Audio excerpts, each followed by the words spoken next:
Hi, I'm Jessica Lahr, and on this week's edition of FLX Weekly, Ray Kelsey will be in studio to talk about the upcoming production of the Seneca Community Players.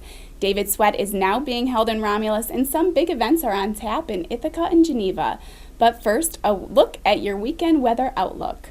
A great summer weekend is in store for the Finger Lakes. On Friday, expect mostly sunny skies with a high near 81. Comfortable overnight into Saturday with a low of about 60 degrees. On Saturday, it will be mostly sunny with a high in the low 80s. Another great day on Sunday with a high near 82 under partly sunny skies. A perfect set of days for getting out on the lake, swimming in the pool, cooking out, or hitting the golf course. For the complete local forecast and live radar images, visit our local weather center online or on the fingerlakes1.com Android or iPhone app. In the news this week, captured prison escapee David Sweat was transported early Sunday morning to Romulus in Seneca County and is being held in a maximum security prison for the first time in nearly a month, according to the New York State Department of Corrections. Sweat was released from the Albany Medical Center early Sunday morning at about 3 a.m. and brought to Five Points Correctional Facility in Romulus. He had been receiving treatment in the hospital for a week after he was shot twice in the torso by a state trooper near the Canadian border, ending a weeks-long manhunt for Sweat, who escaped from Clinton Correctional Facility with murderer Richard Matt on June 6th. Matt was shot dead during the exhaustive manhunt for the fugitives. An Auburn motorcyclist was killed Monday afternoon when he collided with a Ford SUV turning into his path on Grant Avenue. Nathan Switzer, age 35, of Hamilton Avenue in Auburn, died at Auburn Community Hospital after he was transported from the scene at the intersection of Seymour Street and Grant Avenue. A preliminary investigation shows that the passenger vehicle turned left from a westbound lane of Grant Avenue towards Seymour Street and into the path of the motorcycle, which was traveling eastbound on Grant Avenue. The investigation by the Auburn City Police is still ongoing, and the police department is asking for the public's help in locating additional information which could assist in the investigation. The burned dairy on Route 96 in Phelps was destroyed by a fire early Tuesday morning. The Ontario County Sheriff's Office said they received a call around 2:15 a.m. reporting the fire. The Phelps fire chief says there was a delayed response as an employee smelled smoke and called management before calling the fire department. Firefighters from the Phelps and Clifton Springs fire departments arrived at the scene 4 minutes after the initial call. Nearly 2 hours later, shortly after 4 a.m., the fire was under control. The lone employee who had discovered the fire was able to get out safely and no one was injured. 11 fire departments responded to a barn fire located on Cooneytown Road in the town of Fayette in the early morning hours on Wednesday. Deputies report that a barn owned by 26-year-old Larry M. Hurst caught fire and quickly spread. The barn was a total loss, and along with equipment and livestock, is estimated that the total damage to be over $1 million. 83 head of cattle, multiple farm equipment items, and multiple bales of hay were lost in this fire. The cause of the fire is still under investigation, but does not appear to be suspicious. Mariano Rivera, the legendary New York Yankees closer who retired in 2013 after 19 seasons, attended the Auburn Double Days game against the State College Spikes at Falcon Park on Monday. Rivera was joined by other friends and family and wore a Double Days cap as he watched his son, Mariano Rivera III, pitch from the third row behind home plate. He signed autographs when he entered the park and a few as he sat down, but Doubleday's staff kept most fans away so he could enjoy the game. We'll be right back with the week's top local photos and a chat with Ray Kelsey, one of the actors from Seneca Community Players' Death Trap, set to open this weekend in Seneca Falls. So many sights to see on the internet, but for everything local, there's no place you can get it. At FingerLakes1.com. Come on over to FingerLakes1.com. Make us your homepage. News, weather, sports, and fun. Log on to FingerLakes1.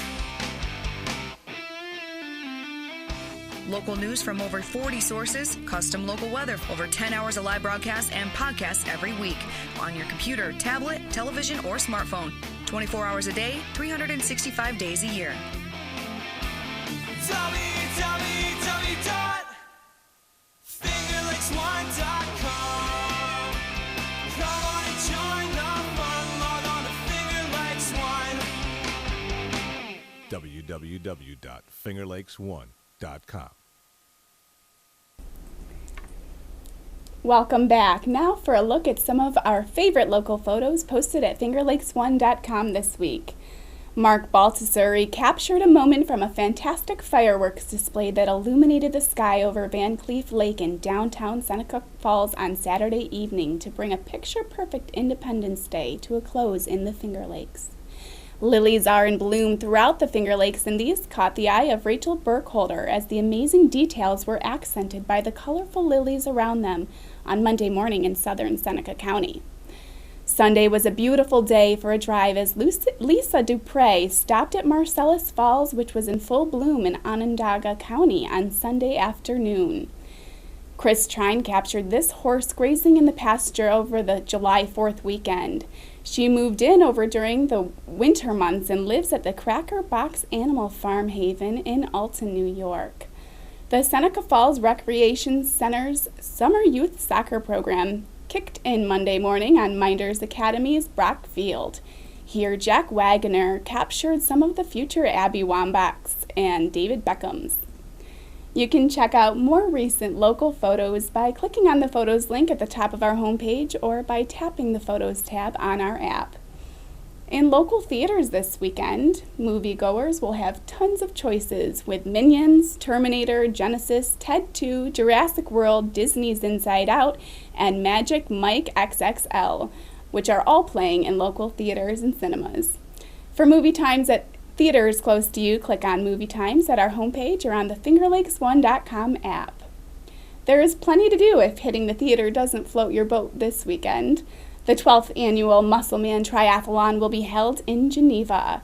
The event is expected to bring over 1,500 participants to the area from across the U.S. and Canada. Muscle Man Weekend consists of 4 different races. The Muscle Man, a half iron distance race held on Sunday. The Mini Muscle, a sprint distance triathlon on Saturday. The Micro Muscle, a super sprint featuring children's tricycles and big wheel style toys on Friday evening, and the Muscle Kids Race, a triathlon for children ages 6 to 10 and 11 to 14, also held on Friday evening. The races are staged at Lakefront Park on Friday and Seneca Lake State Park on Saturday and Sunday. Also around the region, the Ithaca Dragon Boat Festival and races are set for Saturday at Cass Park in Ithaca. The New York State Steam Engine Association is holding their annual 2-cylinder expo all weekend long in Canandaigua, and the Bristol Valley Theater in Naples presents the iconic Broadway musical Rent. The annual Hill Cumorah pageant is set to get underway in Palmyra on Friday. And you can flash back to the 1970s at CMAC in Canandaigua with Peter Frampton and Cheap Trick performing live on Saturday night. Just one night later on Sunday, James Taylor will take the stage at CMAC. There are tons more local events slated this weekend across the region. For a full list of activities and details, visit our community events calendar. Also happening this weekend in a production of Death Trap by Ira Levin, which is a comedy thriller that ran on Broadway for more than 2 years and is the longest running comedy thriller to date. It was later made into a film starring Michael Caine, Christopher Reeve, and Diane Cannon. Earlier today, I sat down here in the studio with Death Trap leading man Ray Kelsey. I'm sitting here with Ray Kelsey, one of the lead roles in the upcoming production Death Trap by Seneca Community Players. Can you tell us a little bit about the production? Sure, Jessica. Death Trap is a play that was written in 1978 by Ira Levin, who also wrote Rosemary's Baby. So this is coming from the brain that has hatched some very sinister things. It's very exciting. There's a lot of mayhem. It's very meta. The story is a play within a play. So it sort of emulates life while it kind of implodes in on itself. before Meta got Vogue. This is sort of one of the early pioneers of that. The shows are this weekend, Friday, Saturday. There's a matinee on Sunday at 2 o'clock, and next Friday and next Saturday as well at Miners Academy. Okay, great. And what is the role that you're playing? I play the young playwright, Clifford Anderson, who sends his first play to an older playwright who was teaching a seminar that he attended just to get some ideas for rewrites. And it turns out that this older playwright, who hasn't had a hit in a very long time and is very desperate, decides maybe he wants to pawn it off as his own and maybe get rid of me in the process. Oh, no. So there's a lot of double dealing. There's a lot of backstabbing. You do have to pay attention, but I'll say this. It's the kind of play where if it's your first, if you need a starter play, if you don't Yes. typically go to theater and you think maybe it's boring, this is a great play to start with because there's a lot of mayhem, there's combat, there's violence. It really moves along. It's not boring. That's And great. it's funny. It's very funny, too. Well, I know I'm going to make it to one of the shows. Oh, yeah, you are. I plan on being I hope there. so, Hopefully yes. next weekend, I believe. But where Which can night? people- Because I'm going to go out on the stage and I'm going to do this. I'm going to No, look out no, and I'm no. going to look for you. Okay, I'm going to be ready for that Your moment. hair color is very distinct. I'll find you. I'll find you. Well, how can people purchase tickets? Because I know that's what people are wondering. There is information on Finger Lakes 1. SenecaCommunityPlayers.com will Okay. also have information. It's $14 in advance and $12 at the door. Maybe it's vice versa. Okay. 12 or 14. Okay. Yeah. Fair enough. And where is it being put on? It's at Miners Academy. Miners Academy. Okay. Yeah, it's a really nice theater. It's very accommodating. There will be air conditioning. Great. Well, It's a I good look setup. forward to it. Well, I thank can't you. wait to see it. Break a leg. Thanks for very much. joining us today. Thanks for having me. Appreciate it. If you missed it on FingerLakes1.tv this week, on Tuesday, the owners of Love's Italian Ice and Custard joined Jim and Marilyn Barrow as guests on the Healthy Cooking with Your Friendly Italians show. In the following clip, Fonnie and Jamie Love talk about all the offerings at their State Street stand. You know, in our area, there's not really a lot of Italian ice. You can't find that. No. And that's sort of what makes us stand out. But adding the custard to it, you know, that is known as a gelati. So that's the parfait layering of Italian ice and custard, and it's delicious. And this is Yeah, what it absolutely. looks like, right? yeah. She Yeah. brought one for us to have.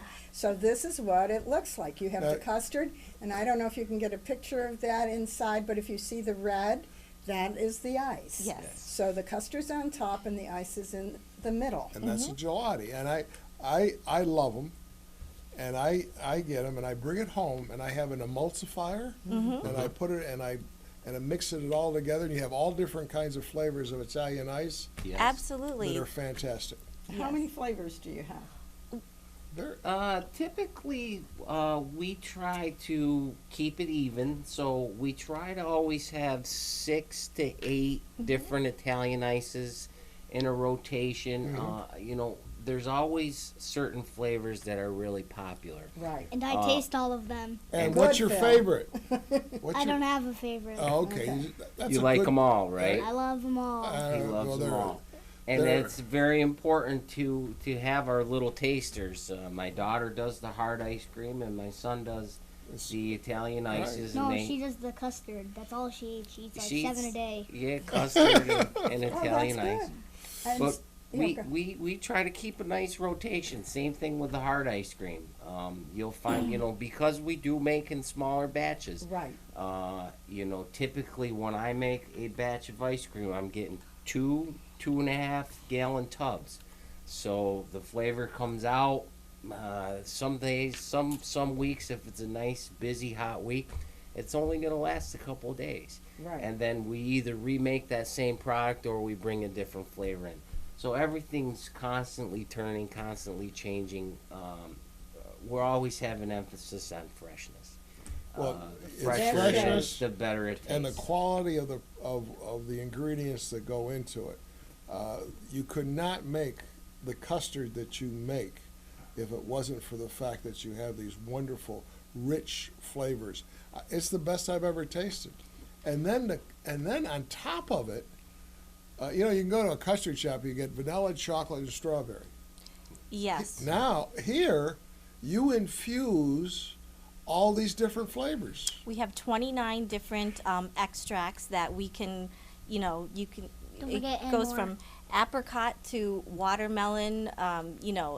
Anything that we don't have in the hard ice cream, you can get in the soft ice cream. And I had the espresso. That was Yes. That was nice. Now, I Yes. came upon something that I think is going to be my favorite. Someone recommended that we Hello. try the spumoni. It's to Now, die I never for. liked spumoni, even though I'm of Italian heritage. But this one is absolutely incredible, and here's another view of this wonderful product, which is full of hazelnut, or pistachio nuts, and it has the pistachio flavor. Yes. That is really Which is the wonderful. greenness And of it. chocolate, you have chocolate Chips in Chips. there. Yes, in we it. put dark chocolate and chips it's in dark there. chocolate, And my cherries. favorite, of course. Yes. Check out all this week's episodes at the all-new FingerLakes1.tv or on the Finger Lakes One TV tab on our app. All our audio programming is also streaming in rotation on Finger Lakes One Radio. Thanks for joining me for another edition of FLX Weekly, and thanks to Tara Irway for filling in for me the past 2 weeks. I'll be back next Wednesday, and be sure to catch us on Time Warner Cable Channel 12 every Thursday night at 6 p.m. and Friday night at 7:30 p.m. For FingerLakes1.com, I'm Jessica Lahr, hoping you have a great summer weekend.